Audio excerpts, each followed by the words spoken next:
Hello and welcome to Farmer's Kitchen. Mrs. Farmer, what are you doing here? I'm here to eat. Thank you. But you're looking ravishing. You look very ravishing, as usual. Thanks for lying. Okay. You know what? Let's roll our sleeves up. Okay. Or in my case, roll my sleeve I up. got mine rolled up already. It's time to get to work. That's right. You know what? My dad, I was talking to him on the phone the other day, and he says, Tim, you know what I want really bad? I've been thinking about this since I was a kid. He used to go someplace to a fish fry, and he remembered exactly how he wanted his fish. I said, well, Dad, do you want a beer batter? He said, no. He says, I want to taste the fish. He said, I don't want it to be overbearing. He said, I said, do you mean like a cornmeal flour batter? So a light batter. Just a light batter, like a country batter, like when you had a fish fry as a kid. Right. Now, overwhelmingly on our show, we've done things like garlic, butter, white wine, capers. You know what I'm talking about? Yeah. We've also done beer batter after beer batter after beer batter. And it changes about every week because I find a new secret That's that right, works. you do. But anyhow, tonight we're going to have our fish fry. Why are we doing that? Because we've been fishing lately. Where'd we go? We went to Cumberland. We went to Dale Hollow. We went to Alabama. We fished at Smith Lake. Now, we have put a lot of fish in the freezer here lately. Sometimes we get back late, we've cleaned the fish, and I forget to label them. Yeah, and then we forget what's in what bag. And I think these are spotted bass. On this meal tonight, you could do crappie, you could do walleye, you could do spotted bass, you could do largemouth bass if you catch one and keep it. Now that might start a fight out there. That's right. Some people keep them, some people don't. Now I normally don't keep a smallmouth bass. That's just me. Now recently I went to Cumberland and Dale Hollow and I was hoping to catch some spots. And all I caught was smallmouth. That's right. So I let them go. Then we went to South Holston Lake in Tennessee, and look at all these nice fish we got. All smallmouth. They got to go back because they were huge. You were freezing to death. I was freezing. So tonight we're going to take some of the fish we caught, and this is our normal fish fry type of night. Right. This is what we would have in our house. This is what Dad's going to get next week because we promised we would go there.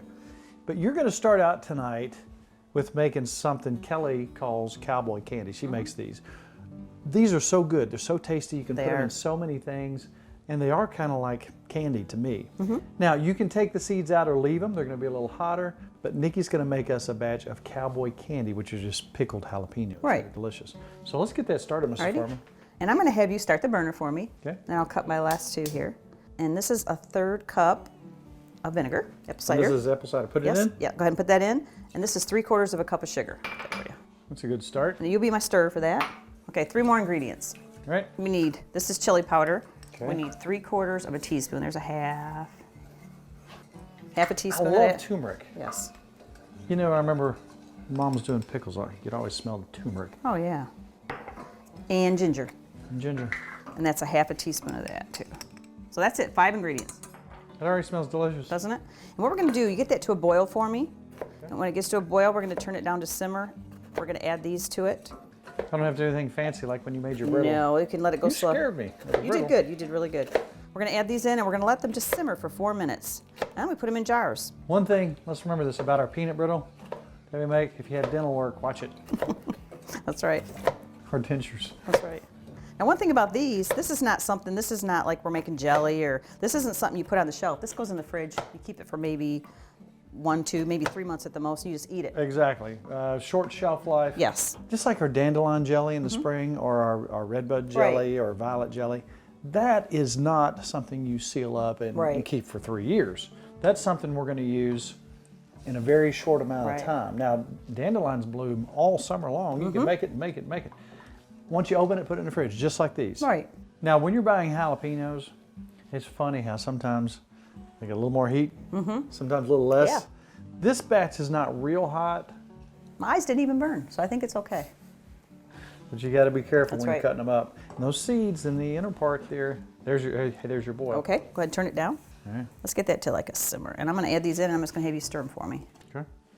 And we're going to time For 4 minutes? For 4 minutes, we're going to time them. And then we're just going to put them in jars and they can go in the fridge. Typically, for the best flavor, I think they want them to set for about a week before you eat They them. get better the more they sit. Think about that hot mixing with that sweet. But we ate some the other day after, It was good. and they weren't terrible. No. So this is quick and easy. You can use them in so many recipes. Right. They have that nice pickle taste, but you get a little bit of that heat too. Wonderful, wonderful stuff. This is going to make 3 little jars. Exactly. This batch. It looks like our 4 minutes are up. Isn't that simple? That's it? Yep. Now Nothing to it? yes, and I like to use a fork and just pull them out and fill these. Then pour the juice in. Yeah, then we'll pour the juice in. I just don't want to pour it all over the counters. I think I'll be safer. Yeah. So many recipes you can use this in. And you could take, some people don't want them as hot. I made a batch where I took all the little seeds out. You could do that too. But you like them hot, I don't you? like a little heat. Yeah. So how many peppers you cut up for these 3 jars? I just did 5 for these 3 5. jars, yes. All right, let me bash these down in there for you. Got a couple more. We'll jam them all in there, don't you think? Yeah. Now you know me, we buy a lot of store-bought pickled jalapenos. You'll just eat these, won't you? And we use those in a lot of recipes, so we'll switch over to ours. That's right. Those look pretty even. See how it does? Almost did perfect for us. I think that's Beautiful. a perfect batch for my 3 little baby jars. All right, I'm gonna seal those up.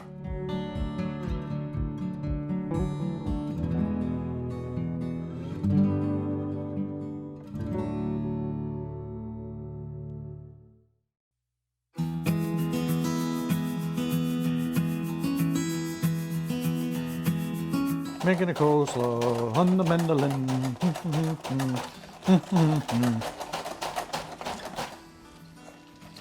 Oh, it's beautiful. We have cabbage all over the kitchen. We're making a mess, but it's a worth it. beautiful, beautiful mess.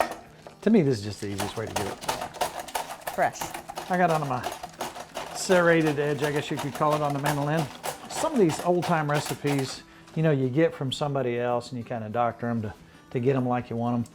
I remember going somewhere, and I can't remember where it was, but this lady had the best coleslaw I'd ever eaten in my life. And I said, "Can you tell me that recipe?" And she said, "I would tell you, but I'd have to kill you." And so I kind of laughed and kind of hung my head because it was really good stuff. And she came up, she said, "I'm going to tell you something." She said, "I was a lunch lady for a lot of years." Then she said, "I cooked for this little cafe down the road."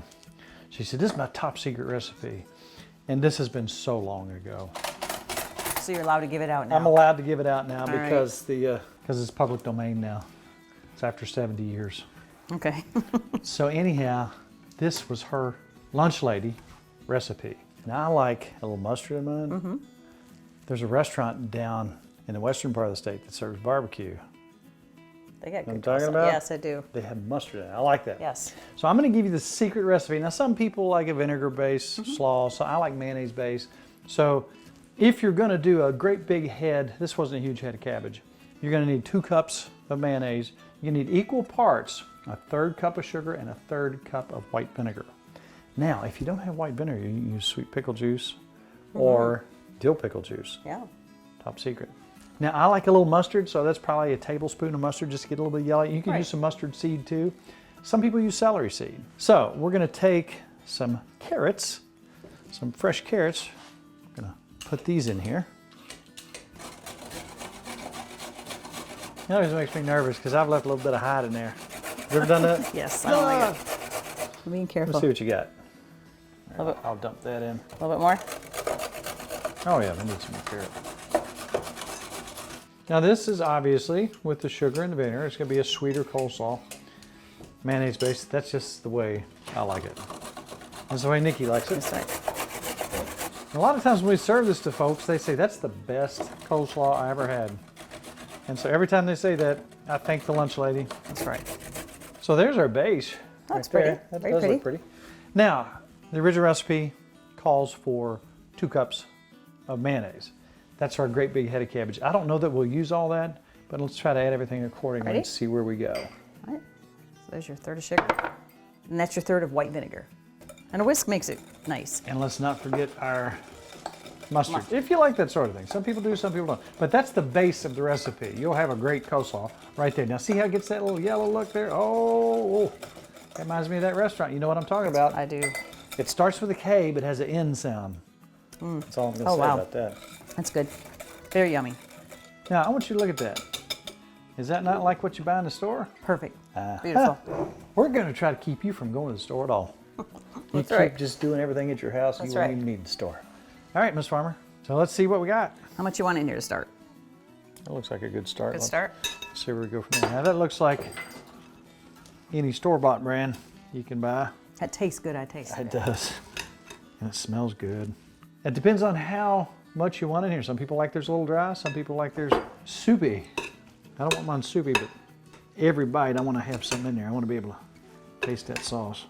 Is that perfect? It's perfect. Southern Lunch Lady Coleslaw. I like it. Look at there. Beautiful. Let's put that in a new bowl.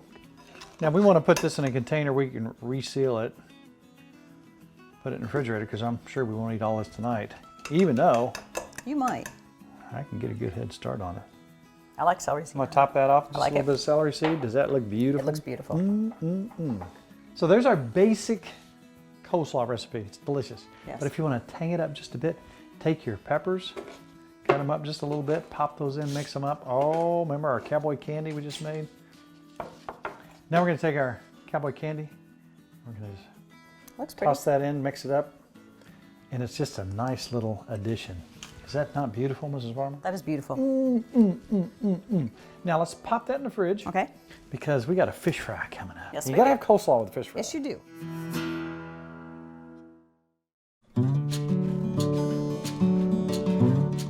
Who'd you learn to cook from? My mother, my grandmothers. Both of them? Yeah, both of them. How about you? You know, I watched people. You know, I was always around people that hunted and fished. I remember PR's grandmother, Ruby. I remember going squirrel hunting, and she'd come back, and her muscle memory, she had a big old knife, she'd clean that squirrel up, and she'd fry those squirrels up, and they were absolutely wonderful. I started watching folks and paying attention way back then. PR would remember those biscuits and gravy and squirrel that she made. Oh my goodness. Hush puppies. Buddy of mine, Jim, came over a while back and he made some hush puppies. This is his recipe. Now we made one just very similar to it, but we're going to change this up just a little bit for Dad because Dad likes his really sweet. Yes, and he so does. do I. So to do this, first of all, Miss Farmer, we got to have some yellow sweet onion. Now if you get Vidalia onions, oh, they work so good in this. We're going to take, that's a medium onion, I would say. It's a yellow sweet onion. We're going to use about 3/4 of this onion. We're going to chop it up real fine. We want that spread through the cornmeal. We're going to use white bolted cornmeal. You could use yellow, but we got white. So we're going to take 2 cups of cornmeal, 1 cup of flour, self-rising, 2 cups cornmeal, 1 cup flour. Got your onion Get here. that nice and mixed up. Now, you want some salt and you want some pepper, depending on what your taste is there. Whew. But you want also 1.5 cups of buttermilk. Are you crying? I'm Miss crying. Farmer? I'm You're so happy excited. you're That was a crying. strong onion. It was a strong onion. So we're going to take our ingredients, mix them all up. So I put salt and pepper in here. I like my salt. I like my pepper. I'll start putting the Buttermilk. wet stuff in. Let's go ahead and put our egg in. Okay. Now, the sugar that you put in, it's totally up to you. You can put a lot or you can put a little. I like my Hush Puppy sweet. You can tell tonight our side's a little sweet thing going on. I like sweet because we don't have dessert. We don't have dessert, but these Hush Puppies, oh, they're like dessert. So let's go over it one more time. 2 cups of cornmeal, I use white bolted, 1 cup self-rising flour, an egg, 3/4 of an onion. So again, if you can find a good Vidalia onion, man, that'd make this just perfect. And you want to make it till just will stick on the spoon, about like that. Miss Farmer, I'll let you stir that All up. right. And I'm going to continue. More sugar. Just put a little bit of sugar in there. Just a Okay. tiny bit. Just a little bit. Not too much. Just a little bit. Wow. Not about that much. We don't want too much sugar in there, do we, Miss Farmer? Not at all. We're trying to get skinny That's right. because I'm going to the beach. Are you? I'm going to be in the one-arm muscle man contest. Can't wait to see that. All right. Look good? That does, oh, it smells good. It does smell really good. We'll put that in the fridge and let it sit about 20 minutes because we got other things we're going to have to do. Now, what we're going to do in a little while is once we get ready to cook these up, I'm going to take me just a little scooper, Okay. a little melon scooper. Your eyes are still red from the onions. I know, I'm still crying. We'll scoop that in there, put a little oil on it, scoop it, drop it out. Ooh. Yummy. All right, put it in the fridge.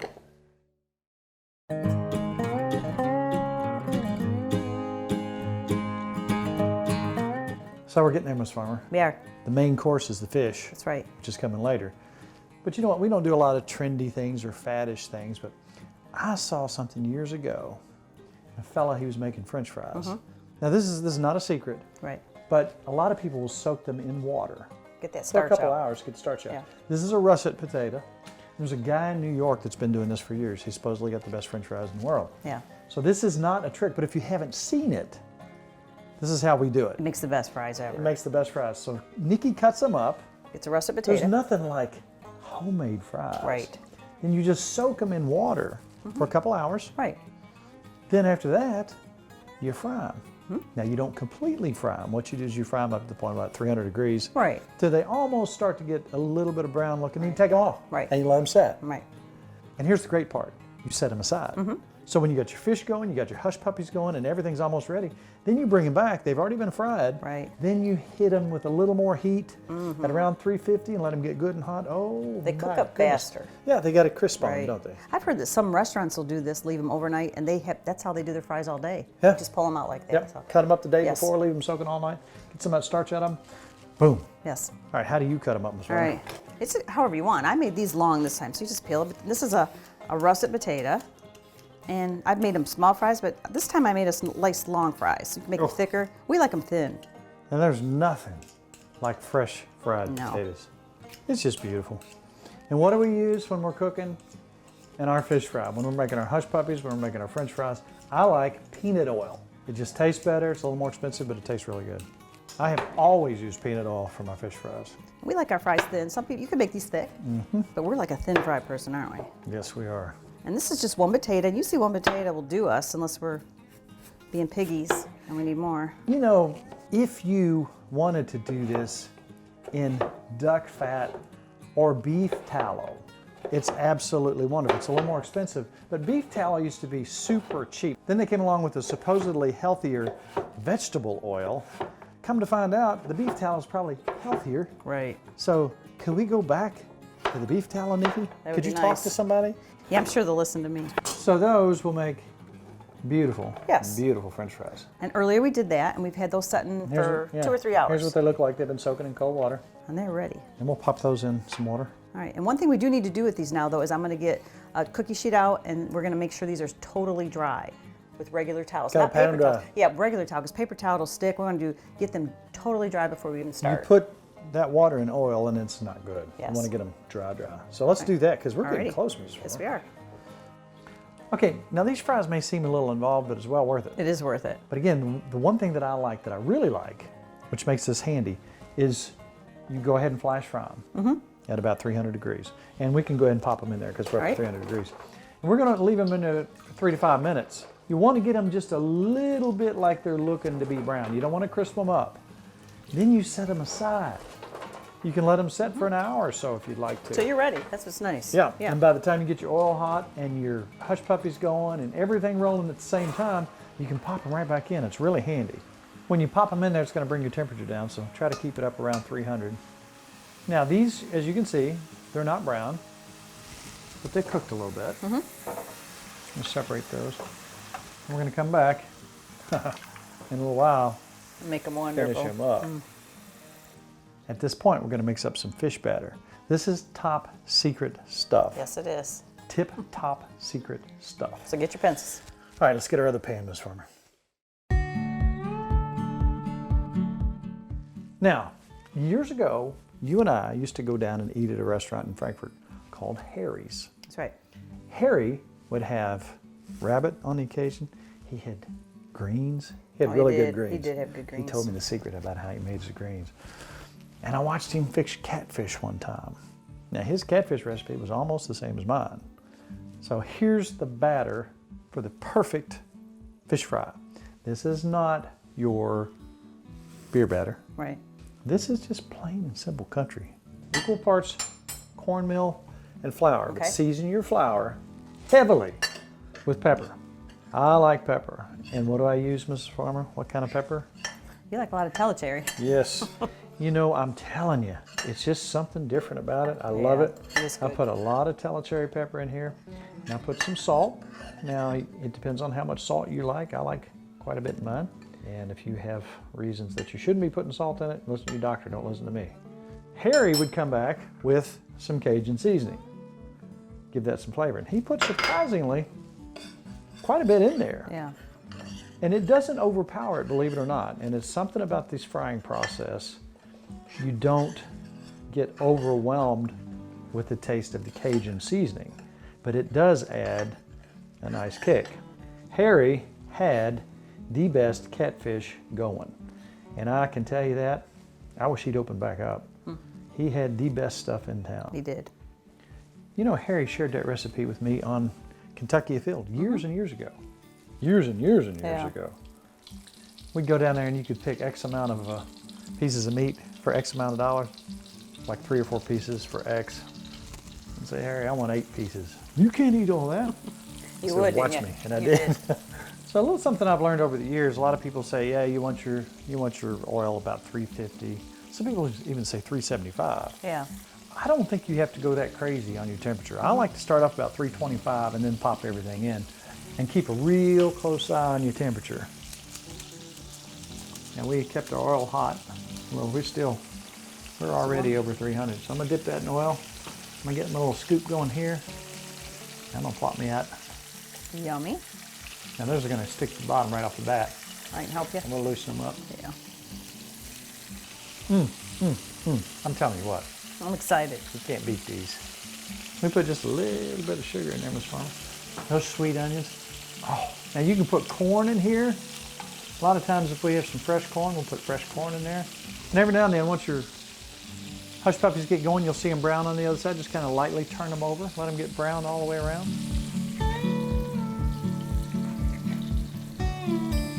All right, those look amazing. Why do they call them hush puppies? I remember going to fish fry in Alabama one time when I was a kid with Mom and Dad. And there's some people down there, and he explained to me. I think his name was, he was a preacher, his name was Brother Hale. And I said, why do they call them hush puppies? He said, because watch this. They had dogs all over the place. Okay. And the dogs were running around, barking, trying to get something. So they would throw Let me a little guess.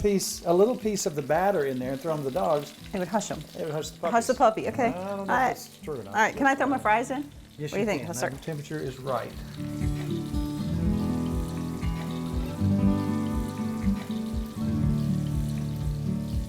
Look at the fries. They're starting to go crazy. All right, now look at those fries. They are beautiful. I'm excited about these. Now when they come out, if you wanted to take a little salt and put on there, you could. I think we should. Oh.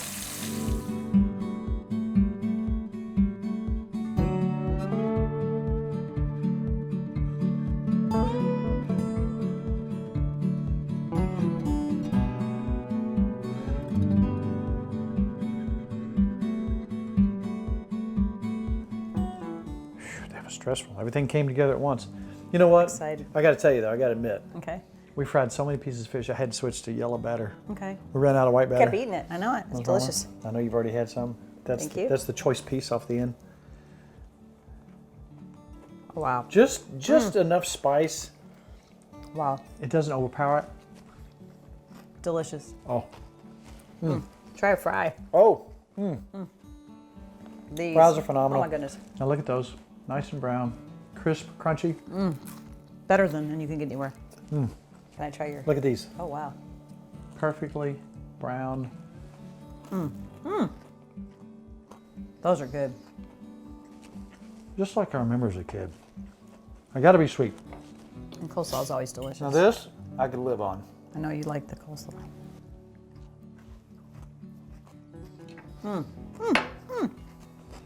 Very good. So good. Wow. To me, that's a perfect plate of food. That's country. Everything on this plate is something I've learned from hundreds of years of cooking experience from different folks. So, Ms. Farmer, we've got all these gazillions of recipes. If you wanted to look up a recipe, where would you go? I go to timfarmerscountrykitchen.com. You would. I do. I've gone there too. I know. Sometimes I forget how much I put in something. We measure now. Kelly makes us measure. That's right. Also, our Facebook page, we love to talk to folks there. We're getting a bunch of people over there, Yes, we are. but it's really hard to get on there. There's how many steps? 1. What do you do? You hit like. Oh, complicated. Yes. So, Ms. Farmer, this half hour's up. Yes, it is. We're going to turn everything off, except for one little light, light a Okay. candle, have Okay. a nice romantic fish dinner, All right. because it's all about Good times. good friends. Really good eats. We'll see you next week on Tim Farmer's Country Kitchen. To order a cookbook, email timfarmerck@gmail.com.